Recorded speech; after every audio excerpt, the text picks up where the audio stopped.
அனைவருக்கும் வணக்கம். மெய்ப்பொருள் காண்பதற்கு நிகழ்ச்சியை உங்களை அன்புடன் வரவேற்கின்றோம். நேற்று நெல்லையில் நடந்த பிரச்சார பொதுக்கூட்டத்தில் தாவேக தலைவர் விஜய் அவர்கள் பேசியிருப்பது தான் மீண்டும் ஹாட் டாப்பிக்காக இருக்கிறது.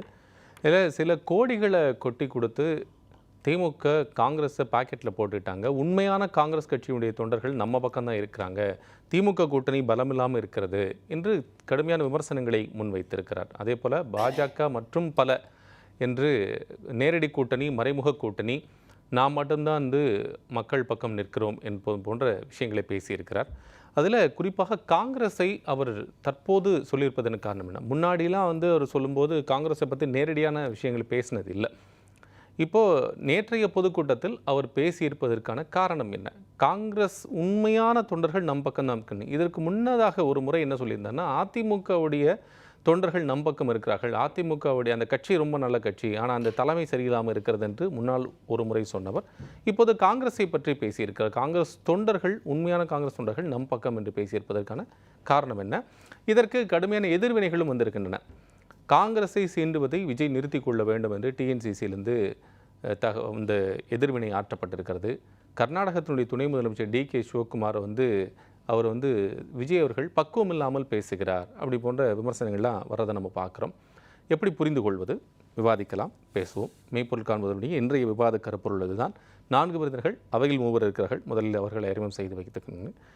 அரசியல் விமர்சகர் திரு மதிவாணன், பத்திரிகையாளர் திரு பரமன், காங்கிரஸ் கட்சியிலிருந்து திரு விஜய் கிருஷ்ணா, பத்திரிகையாளர் திரு சுவாமிநாதன் இணையம் வாயிலாக இணைந்திருக்கிறார். 4 நிகழ்ச்சிக்கு வரவேற்கணும்.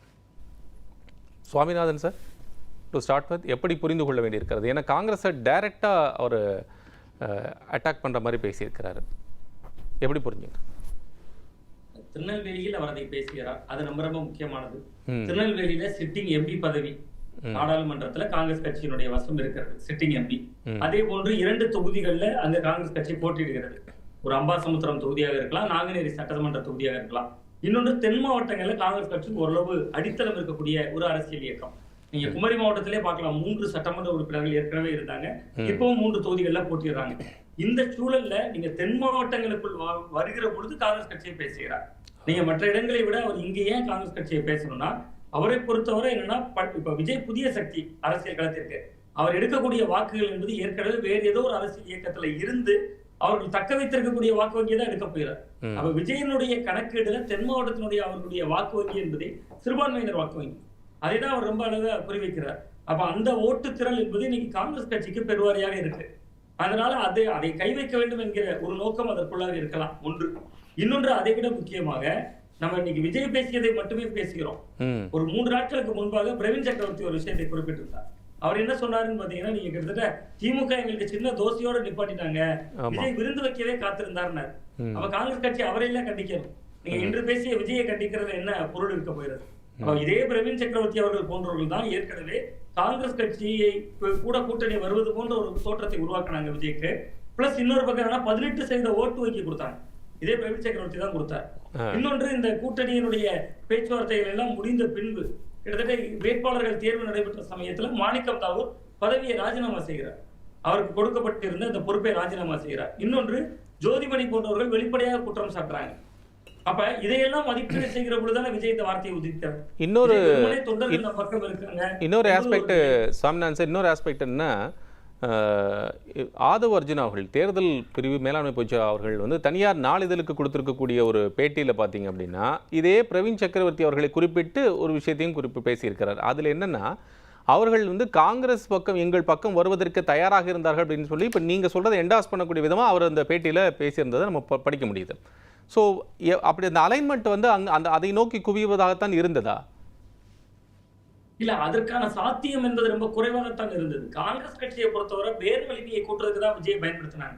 பட் இந்த எண்ணிக்கையில் என்பதிலோ அல்லது இந்த அலைன்ஸை இப்படி செட்டில் பண்றதுல ராகுல் காந்தி அவர்களுக்கு உடன்பாடு இருக்கிறதா என்பதே ஒரு சந்தேகத்தை எழுப்புது. நீங்க மோடி 3 முறை வந்துவிட்டு சென்று விட்டாரு தமிழ்நாட்டுக்கு. மதுரைக்கு வந்தார், மதுராந்தகத்துக்கு வந்தார், திருச்சிக்கு வந்தார், 3 முறை வந்துவிட்டு சென்று விட்டாரு. ஜெயிக்க போறாங்க பாஜக. இங்க அவர்களே இவ்வளவு உழைப்பு போட்டிருக்காங்களே. நீங்க காங்கிரஸ் கட்சி கிட்டத்தட்ட ராகுல் காந்தி அவர்கள் கேரளாவில் காட்டுகிற அக்கறையில, கேரளாவிலும் இன்றைக்கு தேர்தல் ஏறக்குறைய முடிந்து விட்டதுன, அவன் கேரளாவில் காட்டிய அக்கறைய தமிழ்நாட்டிலேயே இந்த நொடிவரை காட்டல. வேட்பாளர் தேர்வுல தொடங்கி எல்லாத்திலையும் ஏன் தாமதம்? ஒரு 28 இடங்கள் கேட்டு வாங்குறாங்க. அந்த 28 இடங்களுக்கு நபர்களை போறதுலயே ஏன் ஒரு தாமதம் ஏற்படுது? அப்ப ஏதோ ஒரு வகையில இந்த அலைன்ஸ்ல ராகுல் காந்தி அவர்களுக்கே சில முரண்கள் இருந்திருக்கலாம். ஒருவேளை விஜய் அதைத்தான் நம்பியிருக்கலாம், கடைசி வரை காங்கிரஸ் ஒருவேளை நம்மோட வரும். பட் நான் என்ன சொல்றேன்னா, நீங்க அந்த அலைன்ஸ் அப்படி உருவாயிருக்கலாம், உருவாகாம இருந்திருக்கலாம். அது திரைமறைவுல செய்ய வேண்டிய வேலை இல்ல. நீங்க பிரவீன் சக்கரவர்த்தியை நேரடியா ஒரு களத்துல வந்தது, இப்ப இந்த அலைன்ஸ் எல்லாம் ஜெல் ஆயாச்சு. கீழே கிரவுண்ட்ல வேலை செய்யணும். இந்த நேரத்துல போய் நமக்கு கறி விருந்து கிடா விருந்து போடக்கே காத்திருந்தாங்க, சின்ன தோசையோட கல் தோசையோட நிறுத்திட்டாங்கன்னு சொல்றாங்கல்ல, அதுக்கு பின்புதான் விஜய் பேசுகிறார். விஜய் நேற்று பேசுவதற்கு முந்தைய நாள்ல ஒரு சம்பவம் நடக்குது. அப்ப அது காங்கிரஸ் தொண்டர்கள் மனதில் பிரவீன் சக்கரவர்த்தி சொல்லும் போது ஒரு கவனம் ஈர்க்கும்ல. கிட்டத்தட்ட காங்கிரஸ்குள்ளேயே சில குழப்பங்கள் இருக்கு, திமுக அலைன்ஸை விரும்பல போல இருக்குங்கிற சூழல் வரும்பொழுது அதை அறுவடை செய்ய முயல்கிறார். நீங்க எடப்பாடி பழனிசாமி அவர்களே பிஜேபியை கூட வச்சுக்கிட்டே கம்யூனிஸ்ட்கள் வந்தாலும் சிவப்பு கமலம் வரைக்கும் எல்லாம் பேசுற காலங்கள்ல இருந்தது இல்ல. கடந்த காலத்துல கூட்டணிக்கு பிள்ளையார் சொல்லி போட்டாச்சுன்னு கொள்கை எதிரின்னு விஜய் அறிவித்தவர் பாஜக. அவங்க பாஜக கூட இருக்கிற பொழுதே கூட்டணிக்கு பிள்ளையார் சொல்லி போட்டாச்சுன்னு பேசுறாரு. சோ அரசியலை பொறுத்தவரை விஜய் என்ன நினைக்கிறேன், கிடைத்தவரை லாபம். இதுல பலியாடு ஆக்கப்பட்டிருப்பது காங்கிரஸ் கட்சி தாங்கிறார். இதுல எந்த லாபமும் இல்லாத ஒரு இயக்கம்னா காங்கிரஸ் கட்சி தான். நீங்க கூடுதலா 3 சீட்டையும் வாங்கிட்டாங்க. வெளியில இருந்து பார்க்க 21 28 மாதிரி இருக்கும். அம்பாசமுத்திரத்தை வாங்கியிருக்காங்க, இசக்கி சுப்பையா தொகுதி. உசிலம்பட்டியை வாங்கியிருக்காங்க, ஐயப்பன் ஏற்கனவே சட்டமன்ற உறுப்பினராக ஜெயித்தார். அந்த நேரத்தில் அமமுக அந்த தனியா நின்று 55,000 ஓட்டு எடுத்தாங்க. இப்ப அமமுக ஏடிஎம்கே அலைன்ஸ்ல இருக்கு. சோ இப்ப பலமுனை தாக்குதலுக்கு ஆளாகப்படுறது காங்கிரஸ் கட்சி தான்.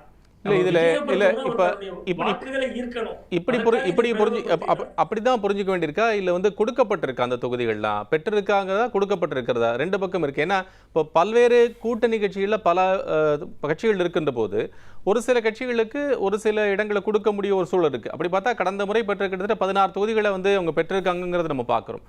வாய்ப்புகள் இல்லாமல் இருக்கக்கூடிய தொகுதிகளாக கொடுக்கப்பட்டிருக்கா, அல்லது வேற மாற்று கட்சியினருக்கு இடம் கொடுக்கப்பட வேண்டும்ங்கிற அடிப்படையில் கொடுக்கப்பட்டிருக்கா? அதையும் பார்க்க வேண்டியிருக்கல சுவாமிநாதன் சார். இல்ல அவன் இந்த அலைன்ஸ் பெருசாக காரணமே காங்கிரஸ் தானே. ஏன் உங்களுக்கு நான் தான் சொல்றேன், ஒரு ஆட்டம் ஆடுறாங்க காங்கிரஸ் கட்சி.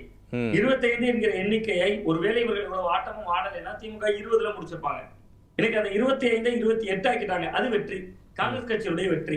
நம்ம நாளைக்கு வரலாறு பேசுறோமே, 1 மாதம் 2 மாதம் கழித்து காங்கிரஸ் கட்சி எத்தனை இடங்களில் போட்டியிட்டது என்பது வெற்றியா, எத்தனை இடங்களில் வெற்றி பெற்றார்கள் என்பது வெற்றியா? அப்ப அங்க ஜெயிக்கக்கூடிய எண்ணிக்கை தானே வெற்றி. இப்ப இவர்களால தானே தேமுதிக உள்ள வந்தாங்க 10 சீட்டு. காங்கிரஸ் கட்சிக்கு கூட கொடுத்தறாங்க, மக்கள் நீதி மையம் தேர்தலில் சந்திக்க முடியல. கிட்டத்தட்ட அந்த அலைன்ஸ் இந்த கொடி போறப்பயே ஊருக்குள்ள அந்த பிரச்சார வண்டி வரும்போதே பார்த்தா 20-23 கொடிகள் பறக்குது ஃப்ரண்ட்ல அந்த பிரச்சார வண்டியினுடைய முகப்புல. அப்ப கிட்டத்தட்ட இவ்வளவு தூரம் அணி பலம் பெற்றது. என்ன நன்மை நடந்தது? விருப்பப்பட்ட தொகுதிகள் என்பது நீங்க குறிப்பிடுவதை போல ஏற்கனவே அவர்கள் வெற்ற தொகுதிகள்ல கணிசமாக ஒதுக்கப்பட்டு விட்டது. அங்க வெற்றிக்கான உத்தரவாதம் ஒண்ணு இருக்குல்ல. நீங்க திமுகவோடு முரண்ல இருக்காங்க அப்படிங்கிற விதமா கிட்டத்தட்ட பிரவீன் சக்கரவர்த்தி போன்றவர்கள் பேசுறாங்க. விஜய் மட்டும் குறிப்பிடல. விஜய்க்கும் முன்பாக காங்கிரஸ்குள்ள இருந்தே இந்த குரல் வருது. வேட்பாளர்கள் தேர்வுல முரண்டு காங்கிரஸ்குள்ள இருந்தே குரல் வருது. அப்ப இத்தனை குரல்களுக்கு மத்தியில விஜய் ஒரு குரலை பேசுகிற பொழுது அங்க இருக்கக்கூடிய தொண்டர்கள் சின்ன மன ஓட்டத்துல மாறுபாடு ஏற்படல. அந்த புல்லிங் ஃபேக்டர் இருக்குமா சார்? அது ஒரு புல்லிங் ஃபேக்டரா மாறுமா? அது விஜய் ஒரு பேசுறது ஒரு பெரிய தாக்கத்தை ஏற்படுத்த வேண்டாம், சிறிய தாக்கமே போதுமே. 5 முனை போட்டியில நீங்க சசிகலா ராமதாஸ் அவர்களையும் ஒரு அணியாக கன்சிடர் பண்ணுங்களேன். கிட்டத்தட்ட 5 முனை போட்டியில நீங்க 5 முனை போட்டியில 500 ஓட்டு முக்கியம். போன தடவை அதிமுக இழந்த தொகுதிகள் எவ்வளவு? அமமுகவால வெறும் 500 ஓட்டு 1000 ஓட்டுல, தென்காசியெல்லாம் வெறும் 600 ஓட்டுல தோக்குறாங்க. 10,000 ஓட்டு அவங்க எடுத்திருந்தாங்களே. அப்போ 500 1000 கூட 4 முனை போட்டி 5 முனை போட்டியில முக்கியம் இல்ல. நீங்க தொண்டர்கள் வேலை செய்யணும்ல. நீங்க தொண்டர்கள் ஓட்டு போடுவாங்க, அதுல சந்தேகமே கிடையாது. கதர் சட்டைக்காரங்க கைமாற்றி ஓட்டு போட மாட்டாங்க, வேலை செய்யணும்ல. அவங்க வேட்டையை மடிச்சு கட்டிட்டு திமுகவினரோட அவங்க வேலை செய்யணும், இவங்களோட திமுக காரங்க வேலை செய்யணும். அப்ப பல முரண்கள் ஏற்கனவே உருவாக்கப்பட்டு விட்ட சூழல்ல அதை அறுவடை செய்வதற்கு விஜய் காய் நடத்துகிறார். அந்த இடம் தான் நான் பாக்குறேன். விஜயை பொறுத்தவரை அவருடைய வியூக வகுப்பாளர்கள் ஒரு ஸ்ட்ராட்டஜிஸ்ட் பண்ணி கொடுத்து, நீங்க காங்கிரஸ் இந்த நேரத்துல பேசுங்க, தென் மாவட்டம் போறீங்க, சிறுபான்மையினர் அதிகமாக இருக்காங்க, சிறுபான்மையினருடைய வாக்குகள் காங்கிரஸ் கட்சி பக்கம் தான் இருக்கு. ஒரே ஒரு புள்ளிவரம் சொல்றேன் சார். 2014 பாராளுமன்ற தேர்தலில் தமிழ்நாட்டிலே அதிக கிறிஸ்தவர்கள் இருக்கக்கூடிய தொகுதி கன்னியாகுமரி. 2014 பாராளுமன்ற தேர்தலில் காங்கிரஸ் தனியாவும் திமுக தனியாவும் தேர்தலை சந்திச்சாங்க. காங்கிரஸ் கூட 2வது வந்துட்டாங்க. திமுக வைப்பு தொகையே பறி கொடுத்தாங்க அந்த தொகுதியில, கன்னியாகுமரி தொகுதியில. பிஜேபி சாதகமாகி விட்டது. பொன்ராதாகிருஷ்ணன் ஜெயித்தார், மத்திய இணையமைச்சராகவும் இருந்தார். இதுதான் விஜய் கணக்கு. நீங்க காங்கிரஸை கை வைக்கிறது, சிறுபான்மையினர் ஓட்டை கை வைக்கிறது. இல்ல அதுதான் நான் அந்த பாயிண்ட் தான் நம்ம மீண்டும் நான் கேட்கிறேன் சுவாமிநாதன் சார். இப்ப அங்க நேஷனலிஸ்ட் பார்ட்டிகளுக்கு அந்த ஒரு முக்கியத்துவம் இருக்கக்கூடிய சூழ்நிலையில் அந்த வாக்குகளை அறுவடை செய்யும் யுக்தியாக விஜய் அவர்கள் சொல்லக்கூடியது, அது உண்மையிலேயே அவருக்கு உண்மை அந்த பலனை கொண்டு சேர்க்குமாங்கிறது இருக்குல்ல?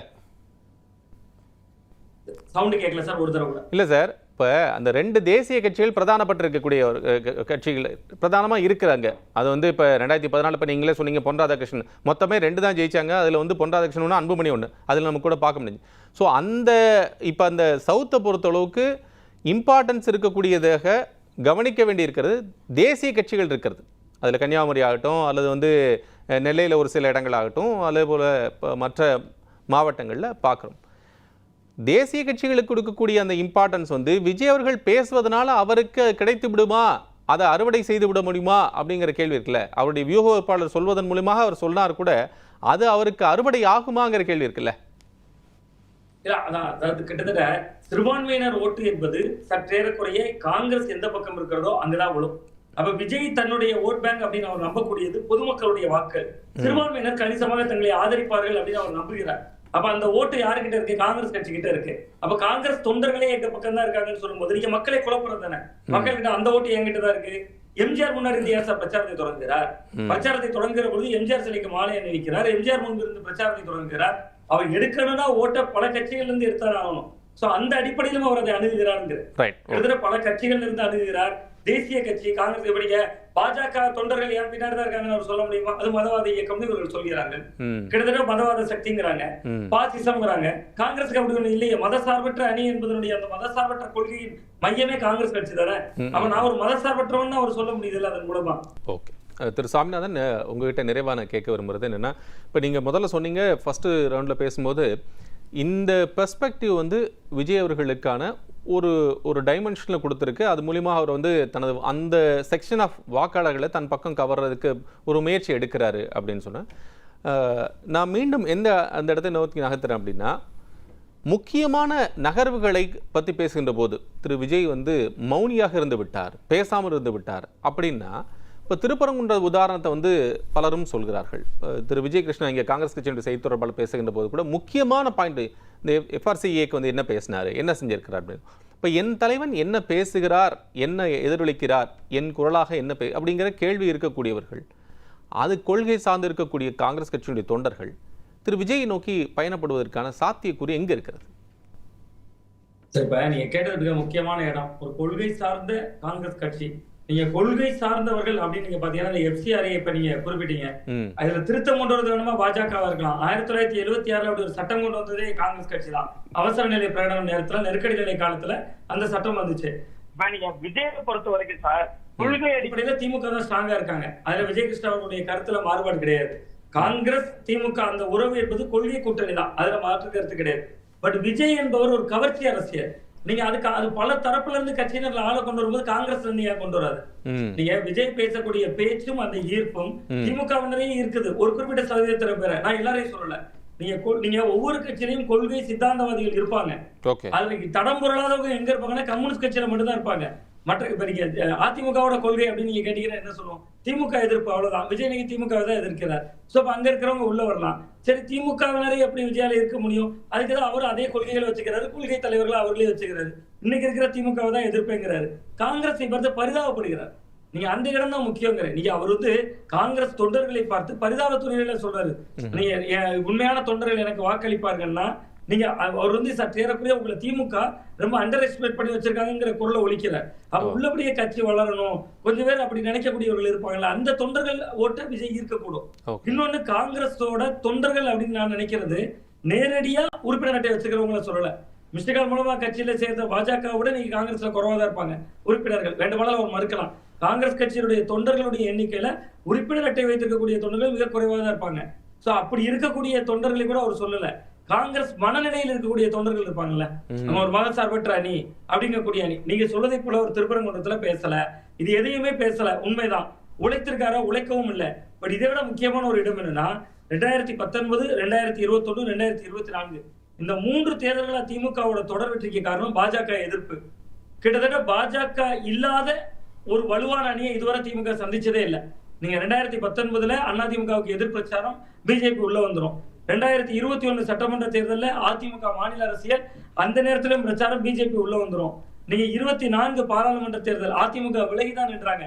ஆன பிறகு கூட இது அவர்களுக்குள் செய்து கொண்ட ஒப்பந்தம்ங்கிறது பிரச்சாரம். சோ அந்த பிரச்சார மையங்களுக்கு மத்தியில தான் முதல் முறையா பாஜக அணியில இல்லாத ஒரு வலுவான எதிரியை திமுக பேஸ் பண்றாங்க. அப்போ அவர் பாஜகவை கொள்கை எதிரின்னு சொல்றாரு. சோ நீங்க ஒரு மேலோட்டமான அரசியல்ல காங்கிரஸுக்கு ஓட்டு போடுறாங்கல்ல தொண்டர்கள், அந்த ஓட்டை நிச்சயம் விஜய் ஈர்ப்பார். அவர் ஒரே ஒரு நல்ல விஷயம், அந்த விஜய் கிருஷ்ணா சாருக்காக சொல்ற ஒரு நல்ல விஷயம், போகிற போக்குல அவர் திருநெல்வேலி கிழக்கு மாவட்ட தலைவர் குற்றவாளியை கண்டுபிடிச்சிட்டாங்களா அப்படின்னு கேட்டிருந்தா மிச்சம் மீது இருக்கக்கூடிய தொண்டர்கள் பல பேரை ஈர்த்திருப்பாரு. ஒருவேளை கன்னியாகுமரி வர்றாருங்கிறாங்க 12ஆம் தேதி, அன்னைக்கு அதை கேட்காம இருந்தா காங்கிரஸுக்கு நல்லதுன்னு பாக்குறேன்.